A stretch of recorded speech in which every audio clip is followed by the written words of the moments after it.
लेकिन तुझे पता नहीं कि ये किसी माँ का बेटा है, पता नहीं किसी बीवी का शौहर है। एक हमारे दोस्त हैं, बुजुर्ग हैं, उनका दामाद फौत हो गया, नशा करता था। तो मैं ताजियत करने उनके घर पहुंचा तो खड़े हो गए हाथ बांध के, कहने लगे हजरत साहब बाकी सारियां गल्लां छड़ दियो, सिर्फ नशे ते तकरीर करया करो। वो जब जीता था तो तब भी उसके बच्चे यतीम ही थे, यतीम ही थे। मेरी बेटी जब मेरे घर आती थी और मैं अपने पोतों के उतरे कपड़े उसे पहनने को देता था तो मेरा कलेजा फटता था। और मेरी बेटी उसकी जिंदगी में भी बेवा की जिंदगी गुजार रही थी। वो मेरी बहुओं के उतरे हुए कपड़े पहनती थी। कोई दुआ करो, कोई जलसे करो, ये लत खत्म हो जाए।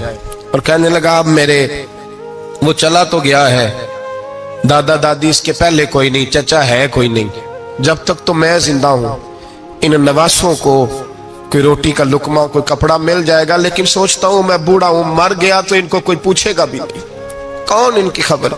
इतना जुल्म इस कौम से, इतनी ज्यादती। और आराम से लिखकर लोग गुजर गए कि ये 70 लाख है, इनका दर्द तो समझो, तकलीफ तो समझो। 7 फुट का सोना जवान और नशे का आदी है तो किसी नाली में पड़ा हुआ है। और मैंने कहा उस कौम के साथ इससे बड़ा भयानक मजाक क्या होगा। कोई दानिशवर था बड़ा जालिम, उस जालिम से कोई मशवरा लेने आया, उसने आके कहा तू बड़ा जालिम है, बड़े कड़वे मशवरे देता है, मेरा एक दुश्मन है, मैं उससे बदला लेना चाहता हूं, मेरा दिल करता है उसका बच्चा कत्ल कर दूं ताकि वो तड़पे। तो जालिम ने कहा उसे कत्ल न कर, वो तो उसका बाप 2-4 महीने रो के चुप कर जाएगा। फिर मैं सख्त सजा देना चाहता हूं, मशवरा दे। तो उसने कहा उसके बच्चे को नशे पे लगा दे, जिसका बच्चा नशा करेगा वो बाप रोज मरेगा, रोज जिएगा, वो माँ रोज मरे जिएगी, नशे पे लगा दे। इस कौम के साथ सबसे बड़ा जुल्म ये हुआ कि मिल्लत का जवान नशे पे लग गया, ड्रग्स पे लग गया। इतने तबाह हालात हुए कि जवान चढ़ती जवानियां, अम्मा ने किताब दे के भेजा था और कॉलेज से वापस आए तो नशे के टीके हाथों में पकड़े हुए, टीके। और आपके इस मुल्क के इस्लामाबाद में एक दिन मीडिया ने वो खबर भी वायरल की और वो चीज भी दिखाई लोगों को। 3 महीने का बच्चा लेके नशई सड़क पे आ गया, उसने कहा मेरा नशा खत्म हो गया, मेरा बच्चा खरीद लो, 2 पुड़ियां दे दो। तो वहां बीबियां जो सुन रही थी वो भी चीखे मार के रो रही थी। ये जुल्म किया इस कौम के साथ। और करप्शन की लानत ने इजाजत दी सप्लाई करने वालों को कि गली गली भेजे, गली गली। इन्होंने कुछ थोड़ा जुल्म नहीं किया इन हुक्मरानों ने। और हमारी ऑपोजिशन, उसको न सिर्फ इतना पता है कि ये जाए और हम आए, इससे ज्यादा कोई गर्ज नहीं।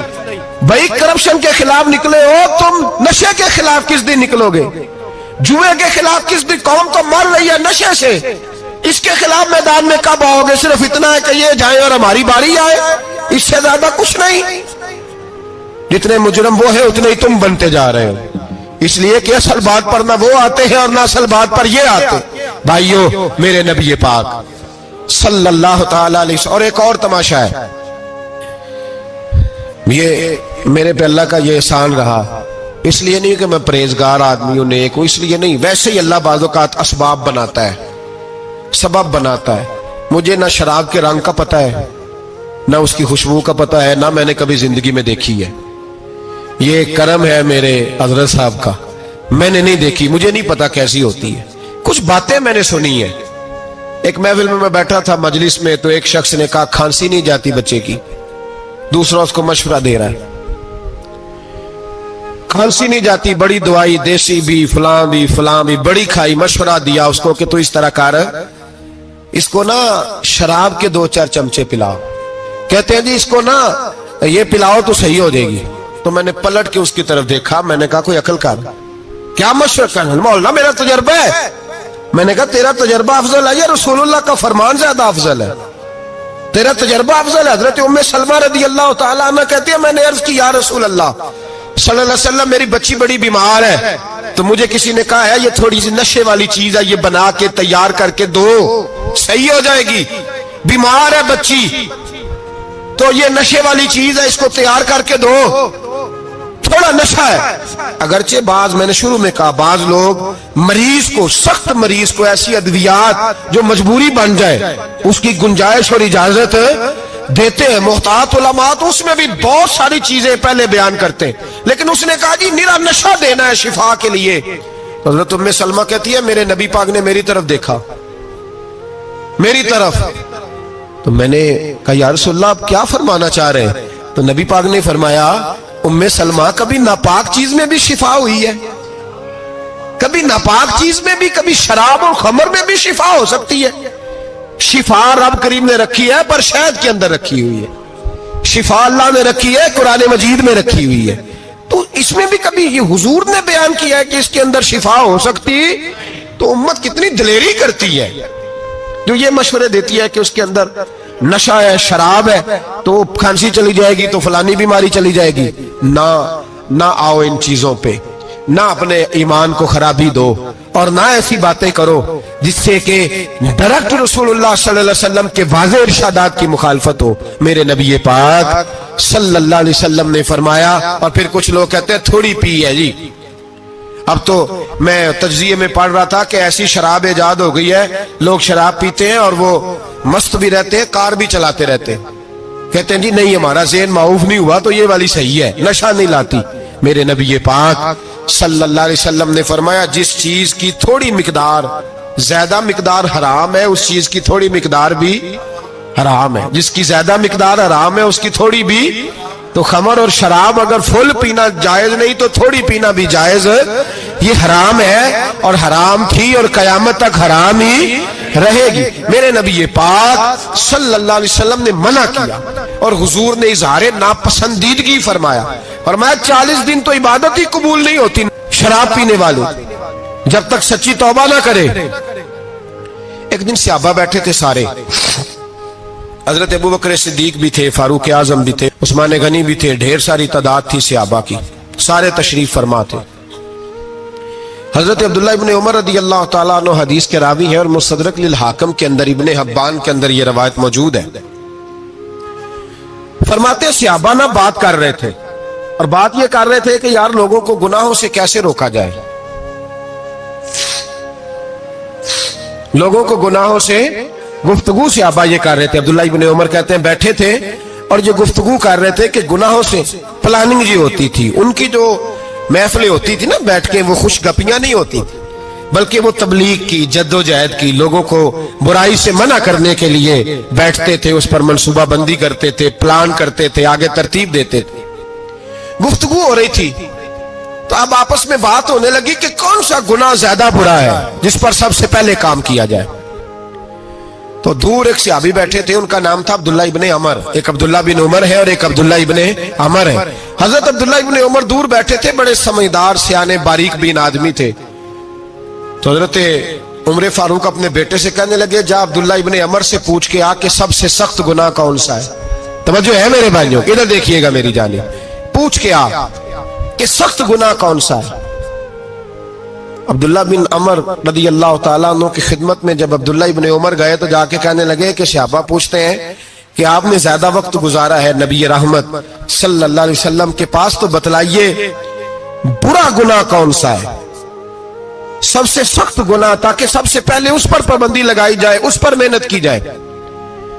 تو حضرت عبداللہ ابن عمر کہنے لگے صحابہ کو جا کے بتا دو کہ سب سے برا گناہ شراب پینا ہے, سب سے برا گناہ, اور یہ ام الخبائث ہے, برائیوں کی جڑ ہے, گناہوں کی ماں ہے, یہ بنیاد ہے, باقی گناہ اسی سے شروع ہوتے. کہتے ہیں میں نے آ کے بتایا تو حضرت ابو بکر صدیق رضی اللہ تعالیٰ عنہ سیدنا فاروق اعظم کہنے لگے خود جاتے ہیں, ان کے پاس خود جاتے ہیں, چونکہ ہم نے بات سننی ہے ہم خود جاتے ہیں اور ان سے جا کر کے سوال کرتے ہیں کہ اگر آپ کو اس تفصیل کا پتہ ہے نا تو اس کے پیچھے بھی کوئی تفصیل ہوگی جو میرے نبی پاک نے بیان کی ہوگی صلی اللہ تعالی علیہ وسلم, اس تفصیل کا بھی آپ کو پتہ ہوگا جو نبی پاک نے بیان کی ہوگی, اس بات کے پیچھے جو بیک گراؤنڈ ہے, جو پس منظر ہے. فرماتے ہیں کہ ہم اٹھے, عبداللہ ابن عمر کے پاس گئے, ان سے جا کے پوچھا کہ جناب آپ نے یہ تو فرمایا ہے شراب ام الخبائث ہے, تو اس کے پیچھے پس منظر کیا ہے؟ تو عبداللہ ابن عمر کہنے لگے یہ میں نے اپنے پاس سے نہیں کہا, یہ میں نے نبی پاک سے سنا ہوا ہے हुजूर सैयद आलम सल्लल्लाहु अलैहि वसल्लम बैठे थे तो हुजूर ने फरमाया शराब, ये नशा, ये बुराइयों की माँ है। और फिर हुजूर ने एक मिसाल बयान फरमाई। नबी रहमत अलैहिस्सलाम ने फरमाया बनी इसराइल का एक वाकया है। एक खूबसूरत जवान था, तो एक औरत का दिल आ गया उस पर। ये याद रख लें, हम लड़कों को मना करते रहते हैं, लेकिन हमें घर की बच्चियों पर भी तवज्जो देनी होगी, हमें उनके खून पर भी निगरानी करनी होगी, हमें वहां भी गौर करना होगा। इसलिए कि अगर कोई बच्ची गुंजाइश ना दे तो मेरा ख्याल है कि लड़का जुर्रत करने की ताकत नहीं रखता। तो वहां भी उनकी अम्मा से कहे कि पाबंदी लगाए, बच्ची किसी का मोबाइल लेकर के कहीं उसको इस्तेमाल तो नहीं कर रही, इस पौधे पर भी तवज्जो दे, दरख्त बनने से पहले इसकी भी निगरानी करें, यह भी बड़ा जरूरी काम है। औरत का दिल आ गया तो नबी पाक अलैहिस्सलातु सलाम फरमाते उसने कोई बहाना लगाया, किसी को कहा कि उस नौजवान को बुला के लाओ, उसके कहो कि हमने कोई गवाही लेनी है तुझसे। वो नौजवान आया, एक कमरे में दाखिल हुआ तो अगले कमरे में ले गए, वहां दाखिल हुआ तो उससे अगले कमरे में ले गई, वो दाखिल हुआ तो इसी तरह 7 मुकफ्फल कमरों में ले गई। मेरे करीम रसूल मेरे महबूब पाक अलैहिस्सलाम फरमाते, सहाबा को समझा रहे हैं मीठे लबो लहजे में, फरमाते जब सबसे पिछले कमरे में ले गई तो एक लड़का बंधा हुआ था वहां रस्सियों से, शराब का प्याला पड़ा हुआ था। और बीबी कहने लगी कोई गवाही शवाही नहीं लेनी, तुझे इसलिए बुलाया है कि तेरे ऊपर दिल आ गया है, अब मेरे साथ मुंह काला कर। तो वो जवान कहने लगा नहीं, मैंने अपने नफ्स को पाक रखा हुआ है, मेरी नजर भी पाक है, दिल भी पाक है, और उसकी बरकत ये है कि रब ने मेरी रूह को भी पाक रखा हुआ है, तो मैं ये हरकत नहीं कर सकता। पाक लोग पलीत कामों की जानिब तवज्जो नहीं करते, मैं ये हरकत नहीं कर सकता। इकबाल ने अपने बेटे को दुआ दी थी, उसने कहा था हया बाकी नहीं है जमाने की आंख में, खुदा करे कि रहे तेरी जवानी बेदाग, खुदा करे कि रहे तेरी जवानी बेदाग। कहा मेरे साथ मुंह काला कर, उसने कहा मैं नहीं करता। कहने लगी चल फिर इसको कत्ल कर, इसको मैंने बांधा हुआ। उसने कहा मैं कत्ल क्यों करूं, मेरी क्या दुश्मनी है। कहा फिर शराब पियो, कहा मैं शराब भी नहीं पीता। तो कहने लगी अब तो मैंने तुझे अपने चुंगल में फांस लिया है, अब तू यहां से बच के जा नहीं सकता, और अगर तू बाहर जाएगा तो मैं शोर करूंगी, लोग जमा करूंगी, इसने मेरी इज्जत आबरू पे हाथ डाला है, तो तू बच तो नहीं सकता, एक काम तो करना पड़ेगा। महबूब फरमाते उस नौजवान ने सोचा कि जिना भी बहुत बड़ा जुर्म है, कत्ल भी बहुत बड़ा गुनाह है, चलो अब मजबूरी है तो शराब पी लेता हूं। लेकिन वो समझा ना कि शराब तो बुनियाद है। उसने एक प्याला जो पिया, कहने लगा एक और दे दो, दूसरा पिया तो कहने लगा एक और दे दो। अब 3 प्याले 3 बोतलें शराब जो पी चुका तो खुमारी चढ़ गई। अब उस औरत के करीब जाने लगा कि मैं तेरे साथ जिना करूंगा। उसने कहा जब तक मैं करीब नहीं आने दूंगी जब तक तू इसे कत्ल न करे। उसने उसे कत्ल भी किया, जिना भी किया। तो महबूब फरमाने लगे ये कत्ल और जिना जो हुआ है तो ये शराब की वजह से हुआ है। गोया शराब वो जुर्म है जो कत्ल भी कराएगी, जो जिना भी कराएगी। और अगर आप नशई को देखें, अगर आप शराबी को देखें, तो क्या वो डकैतियां नहीं करता फिरता, वो चोरियां नहीं करता, वो अपनी ही माँ का जेवर नहीं बेच आता, वो अपनी ही बहन का पड़ा हुआ जहेज नहीं बेच आता, वो अपने ही घर में डाके नहीं डालता, वो अल्लाह के घर मस्जिद में आकर के चोरी नहीं करता। वो सिर्फ इसलिए करता है कि ये नशा, ये शराब, ये माँ है गुनाहों की, ये जड़ है। मिल्लत के लोगों याद रखो, इस उम्मत, इस पाकिस्तान के साथ जहां बहुत सारे जुल्म हुए, वहां बड़ा जुल्म यह है कि बहुत बड़ा तबका जवानों का नशे का आदी है। वो नशा इन्हें इश्क मजाजी और औरतों के इश्क की जानिब ला रहा है। वो नशा चोरियां करा रहा है, कत्ल करा रहा है, डकैतियां करा रहा है। बहुत बड़े जालिमों ने बहुत बड़े हाउस बनाए हुए हैं जिनके अंदर शराब फराम की जाती है, नशा दिया जाता है। मैंने तो ऐसे ऐसे लफ्ज सुने कि इलेक्शन के दिनों में वोट लेने की खातर सियासतदान इन्हें नशा फराम करते हैं, इन्हें बांध के रखते हैं, रोज तुम्हें पुड़िया मिलेगी, वोट हमें डालना। इतना जुल्म, इतनी ज्यादती, इतना जबर, एक इंसान के साथ खेलना। लौट आओ, पकड़ो इनका दामन, अपने घरों को बचाओ, अपने दोस्तों को बचाओ। जागो जागो उम्मत के लोगों, जागो। मेरे नबी पाक सल्लल्लाहु अलैहि वसल्लम के कलमा गो लोगों को बचाओ। इन पर अगर सख्ती करनी पड़ती है तो करो, प्यार करना पड़ता है तो करो, मेहनत करो, जद्दोजहद करो।